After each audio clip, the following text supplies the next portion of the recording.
What we're going to do right now is hold a law enforcement briefing update for everyone. The mayor's office and the fire department will provide a written update later this evening. Is the fire chief still employed by the city? You know, what we're here to discuss today is a law enforcement update. Only questions that we'll be answering are law enforcement related. So with that being said, I will let the Chief of Police, Jim McDonald, take the stand. Are you with the mayor's office? No, I said introduce myself. I'm with the police department.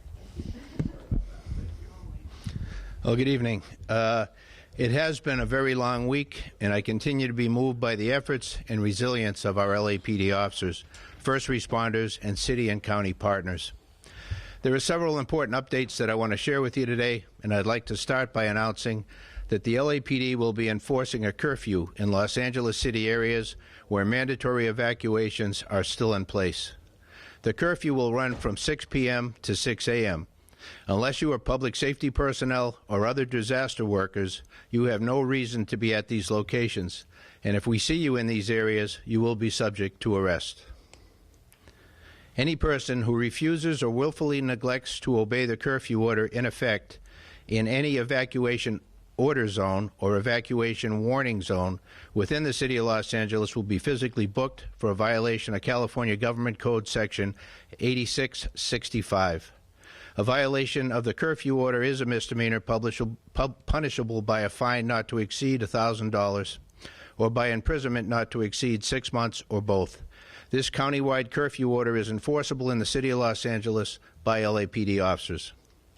Enforcing a curfew is an important tool that will help keep the burn areas and the evacuated properties secure, keeping looters out. This effort also helps protect public safety personnel who are operating in darkness in very difficult conditions. Our community is facing significant challenges, and ensuring the safety and well-being of our residents is our top priority. The LAPD and our law enforcement partners are actively maintaining law and order in areas impacted by the fires. Officers are patrolling these areas to deter criminal activity and to help ensure public safety. To bolster these efforts, the City of Los Angeles Palisades Fire Incident Command is currently developing a vetting process to support private fire prevention and security entities safely entering the fire area. This is being done as a force multiplier for law enforcement efforts. The process for allowing private support entities will entail the agency or company requesting access to provide Palisades Fire Incident Law Enforcement Liaison, and what the process will look like. Their contact information for credentials will be verified, the exact resources requested to be allowed access to, the date and times access was requested, the approval from the Incident Operations and Safety. The law liaison will advise law enforcement agencies via emails about the following items once they have been verified. Law enforcement will distribute to deputies and officers in the field a list of those authorized for each operational period. So each day you come out, it'll be a new pass for those that will have access. An access pass will be also issued to the support entity authorized for access. I want to stress that this is not an invitation for residents to repopulate areas that are evacuated. Remaining properties have no access to power, water, or gas, and major hazards such as debris and wires still remain in the roadways. Also, please be aware that many household items that have burned are now toxic and can present significant health risks.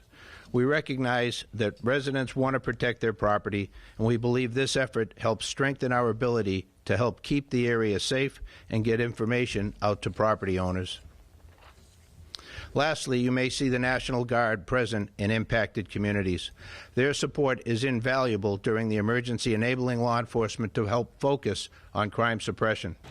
The National Guard is assisting us in the following areas: traffic control. They're managing roadways and ensuring access to affected areas is restricted only to authorized personnel. Critical infrastructure security, maintaining the security over things that we all need, power poles, power sources, other things like along those lines to ensure that security. Checkpoints, they'll be verifying credentials and restricting unauthorized entry into protected zones. While the fires in Pacific Palisades remain an ongoing challenge, the LAPD remains on citywide tactical alert, which means that all personnel and resources are available to be redirected and redeployed to this incident. I want to assure the community that we're working tirelessly to protect lives, property, and maintain public safety during this critical time. I want to thank everybody who has worked with us, who has cooperated with the requests that we have made, the orders that have been given as far as evacuation and maintaining as best we can a semblance of order during this very, very difficult time. We still have fire resources coming in from all over the country to be able to help deal with this major disaster. And so we want to be able to keep it as safe as we possibly can. The measures we put forward here is with an eye to doing that. And so, again, thank you. And thank you to all of you for help getting our message out to the public that we serve. I'll take any questions, but limited to our role here from LAPD, the law enforcement function. No questions? I can't speak for the sheriff. We have had no arrests to looting in the fire areas. Yeah, we've had some arrests, but not for looting within the fire areas in the city of Los Angeles. The sheriff reported last night that there were, I think, probably almost 24 arrests.